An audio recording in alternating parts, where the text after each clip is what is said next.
1982-ci ildə Laçın rayonunun İmanlar kəndində anadan olmuşam. 1992-ci il mayının 18-də biz Laçından məcburi şəkildə didərgin düşdük. Yaxşı günlərimiz də oldu, çətin günlərimiz də oldu. Düzdür, vətənin o başı bu başı yoxdur, belə bir söz var. Mən Laçına qayıtdıqdan sonra Dövlət Məşğulluq Agentliyinə müraciət etdim. Oradan da məni Laçında keçirilən yarmarkaya dəvət etdilər. Mən orada vakansiyalarla tanış oldum. Təhlükəsizlik sahəsi üzrə özümə uyğun işi seçim etdim. 21 gün bizi peşə hazırlıq kursuna yönəltdilər.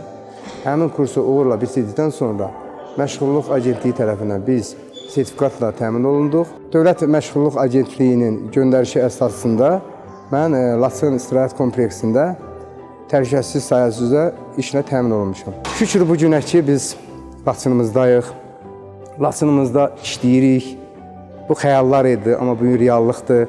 Allah şəhidlərimizə rəhmət eləsin. Bu komandanı verən Ali Baş Komandanımıza Allah möhkəm can sağlığı versin. Bu gün bizi Laçınımıza qovuşdurur.